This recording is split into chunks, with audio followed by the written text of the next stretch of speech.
이스라엘의 군대는 60만 3,550명이었습니다.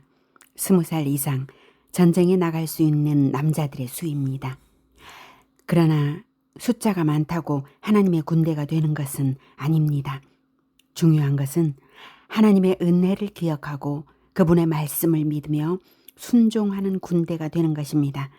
민수기 2장에서 하나님은 이제 그 군대를 어떻게 배치하고 어떻게 움직일 것인지 말씀하십니다. 이스라엘은 군인들만 이동하는 공동체가 아니었습니다. 여자와 아이들, 노인과 레위인들, 가축과 생활 도구까지 함께 움직여야 했습니다. 거대한 공동체가 질서 없이 움직인다면 혼란에 빠질 수밖에 없습니다. 그래서 하나님께서는 어디에 진을 칠 것인지, 누가 누구 곁에 있을 것인지, 어떤 순서로 행진할 것인지를 정해 주셨습니다. 민수기 2장은 단순한 캠프 배치도가 아닙니다. 하나님의 백성이 어떻게 함께 살아가고 어떻게 전진해야 하는지를 보여줍니다. 이스라엘은 성막을 중심으로 사방에 진을 쳤습니다. 동쪽에는 유다, 이사갈, 스불론, 남쪽에는 르우벤, 시므온, 갓, 서쪽에는 에브라임, 므낫세, 베냐민, 북쪽에는 단, 아셀, 납달리가 있었습니다. 그리고 모든 진영의 한가운데는 성막이 있었습니다. 이스라엘의 중심은 모세가 아니었습니다. 가장 강한 군대도 아니었습니다. 하나님의 임재를 나타내는 성막이 중심이었습니다. 이스라엘은 자기 힘으로 만들어진 민족이 아닙니다. 하나님께서 선택하시고 언약을 맺으시며 애굽에서 구원하셨기 때문에 하나님의 백성이 되었습니다. 성막이 중앙에 있다는 것은 분명한 메시지를 줍니다. 하나님을 삶의 중심에 모시라, 이것입니다. 오늘 우리도 마찬가지입니다. 우리는 예수 그리스도의 피로 세워진 새 언약의 백성입니다. 우리의 선함으로 하나님께 받아들여진 것이 아닙니다. 예수님께서 우리를 위해 피 흘리셨기 때문에 우리가 생명을 얻었습니다. 그러므로 우리의 삶의 중심에도 예수님이 계셔야 합니다. 교회에 다니는 모양만이 아니라 예수님의 말씀을 사랑하고 그 말씀에 순종하는 것이 우리 삶의 중심이 되어야 합니다. 예수님께서는 말씀하셨습니다. 내가 너희를 사랑한 것 같이 너희도 서로 사랑하라. 또 말씀하셨습니다. 모든 민족을 제자로 삼고 내가 너희에게 분부한 모든 것을 가르쳐 지키게 하라. 사랑하고 복음을 전하고 가르치고 사람을 세우는 것. 이것이 예수님을 따르는 제자의 길입니다. 민수기 2장의 두 번째 원리는 자리와 질서입니다. 각 사람은 자기의 지파와 조상의 가문을 따라 자기의 군기 아래 진을 쳤습니다. 각 사람에게 소속이 있었고 각 지파에게 자리가 있었으며 각 진영에게 역할이 있었습니다. 하나님의 백성은 무질서한 군중이 아니었습니다. 모든 지파가 유다가 될 필요는 없었습니다. 모든 지파가 가장 먼저 출발할 필요도 없었습니다. 누군가는 앞에 있었고 누군가는 가운데 있었고 누군가는 뒤에서 행진했습니다. 그러나 모두가 하나님의 명령 안에서 자기 자리를 지킬 때 하나의 군대가 되었습니다. 하나님의 공동체에서는 비교보다 충성이 필요합니다. 중요한 질문은 이것입니다. 나는 하나님께서 맡기신 자리에서 충성하고 있는가? 구약의 이스라엘은 조상의 가문을 따라 진을 쳤습니다. 그러나 신약의 교회는 혈통으로 이루어지는 공동체가 아닙니다. 어느 민족이든 어떤 배경을 가졌든 예수 그리스도를 믿는 사람은 하나님의 백성이 됩니다. 그리고 복음의 생명은 가르침을 통해 한 사람에게서 또 다른 사람에게 이어집니다. 혈통이 아니라 가르침을 통해 계보가 이어집니다. 말씀의 계보, 그것이 생명책의 계보입니다. 예수님은 제자들을 세우셨고 그 제자들은 또 다른 사람에게 복음을 전했습니다. 말씀을 따라 계통이 정해지고 질서가 갖추어집니다. 바울은 디모데를 가르쳤고 디모데에게 또 다른 충성된 사람들을 세우라고 했습니다. 이렇게 복음의 생명이 이어집니다. 예수님께서는 말씀하셨습니다. 사람이 떡으로만 살 것이 아니요 하나님의 입으로부터 나오는 모든 말씀으로 살 것이라. 몸은 음식을 먹어야 삽니다. 영혼은 하나님의 말씀으로 삽니다. 그러므로 우리는 말씀을 배우고 그 말씀에 순종하고 또 다른 사람에게 그 말씀을 전해야 합니다. 배우고 살아내고 전하고 또 다른 사람을 세우는 것, 이것이 제자의 길입니다. 그리스도의 군대의 길입니다. 이스라엘은 진을 칠 때만 질서가 있었던 것이 아닙니다. 행진할 때도 순서가 있었습니다. 먼저 유다 진영이 출발하고 그 다음 르우벤 진영이 따랐습니다. 그 뒤에 레위인들이 성막과 함께 이동했고 에브라임 진영과 단 진영이 뒤를 따랐습니다. 이스라엘이 멈추어 있을 때도 성막은 중앙에 있었습니다. 움직일 때도 성막은 대열 가운데 있었습니다. 하나님은 머물 때만 함께 하시는 분이 아닙니다.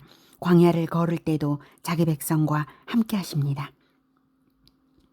이제 이스라엘은 질서 있게 진을 쳤습니다. 성막이 중앙에 있습니다. 행진 순서도 정해졌습니다. 그러면 모든 것이 끝난 것일까요? 아닙니다. 이것은 사명을 위한 준비입니다. 나무의 사명은 열매를 맺는 것입니다. 군대의 사명은 전쟁을 수행하는 것입니다. 교회도 마찬가지입니다. 예배하고 말씀을 배우고 훈련받는 것은 중요합니다. 그러나 거기서 멈추어서는 안 됩니다. 배운 말씀에 순종하고 사랑하고 섬기고 복음을 전하며 사람을 세워야 합니다. 이스라엘은 가나안을 향해 전진했습니다. 그리고 마침내 가데스바네아에 도착했습니다. 12 정탐꾼이 가나안 땅을 살펴보았습니다. 그 땅은 하나님께서 말씀하신 대로 좋은 땅이었습니다. 그러나 10명의 정탐꾼은 하나님의 약속보다 높은 성벽을 크게 보았습니다. 하나님의 능력보다 강한 적을 크게 보았습니다. 그리고 말했습니다. 우리는 올라갈 수 없다. 그들은 하나님을 믿은 것이 아닙니다. 그들의 중심에는 하나님의 언약이 없었습니다. 백성은 두려워했습니다. 모세와 아론을 원망했습니다. 새 지도자를 세워 애굽으로 돌아가자고 했습니다. 여호수아와 갈렙이 하나님께서 우리와 함께 하신다. 두려워하지 말라. 올라가자. 라고 외쳤지만 백성은 그들에게 돌을 던지려 했습니다. 그 순간에도 성막은 진영의 중앙에 있었습니다. 하나님의 임재를 나타내는 구름도 그들 곁에 있었습니다. 그날 아침에도 그들은 만나를 먹었습니다. 그러나 그들은 하나님을 믿지 않았습니다. 여기서 두려운 사실이 드러납니다.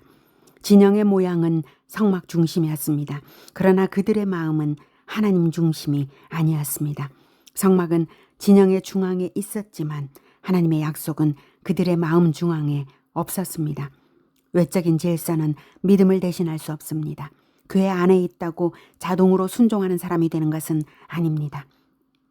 말씀을 많이 들었다고 반드시 그 말씀대로 사는 것도 아닙니다. 믿음은 순종해야 할 순간에 드러납니다. 순종하는가, 실천하는가, 그것으로 드러납니다.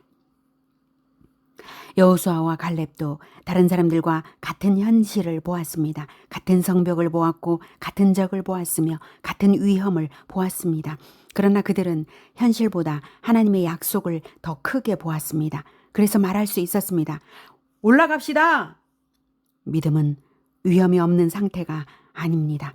두려움보다 하나님의 말씀을 더 크게 보고 그 말씀을 믿고 한 걸음을 내딛는 것입니다. 예수님께서는 말씀하셨습니다. 그들의 열매로 그들을 알리라. 행위가 우리를 구원하는 것은 아닙니다. 우리는 하나님의 은혜로 구원받습니다. 그러나 살아있는 믿음은 반드시 삶에서 열매를 맺습니다.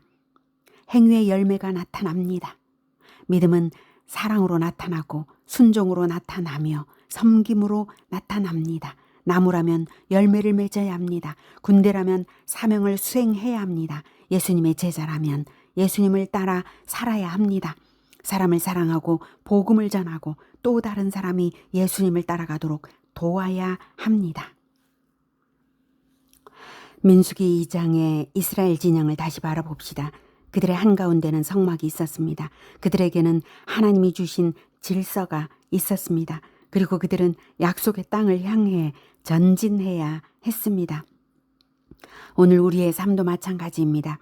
우리 삶의 중심에는 예수님이 계셔야 합니다. 우리 안에는 말씀의 질서가 있어야 합니다. 그리고 우리는 순종하며 전진해야 합니다. 겉모양만 성막 중심이어서는 안 됩니다. 우리의 마음이 언약 중심이어야 합니다. 오늘 한 사람을 위해 기도하십시오. 한 사람을 사랑으로 섬기십시오. 한 사람에게 복음을 전하십시오. 한 사람과 말씀을 나누십시오. 우리는 씨를 뿌리고 하나님께서 자라게 하십니다. 예수님께서 다시 오시는 날까지 우리의 가정과 교회와 모든 삶의 자리에서 복음의 생명이 한 사람에게서 또 한 사람에게 이어지기를 축복합니다. 성막은 진영의 중앙에 있었습니다. 그러나 더 중요한 질문이 있습니다. 하나님은 우리 마음의 중심에도 계십니까? 우리의 대답이 오늘의 순종으로 나타나기를 기원합니다. 아멘. 하나님의 말씀을 함께 듣겠습니다. 민수기 2장 1에서 34절 말씀. 여호와께서 모세와 아론에게 말씀하여 이르시되 이스라엘 자손은 각각 자기의 진영의 군기와 자기의 조상의 가문의 기호 곁에 진을 치되 회막을 향하여 사방으로 치라.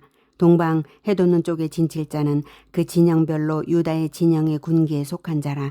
유다 자손의 지휘관은 암미나답의 아들 나손이요 그의 군대로 계수된 자가 74,600명이며 그 곁에 진칠 자는 이사갈 지파라. 이사갈 자손의 지휘관은 수알의 아들 느다넬이요 그의 군대로 계수된 자가 54,400명이라. 그리고 스불론 지파라. 스불론 자손의 지휘관은 헬론의 아들 엘리압이요 그의 군대로 계수된 자가 57,400명이니 유다 진영에 속한 군대로 계수된 군인의 총계는 186,400명이라. 그들은 제1대로 행진할지니라.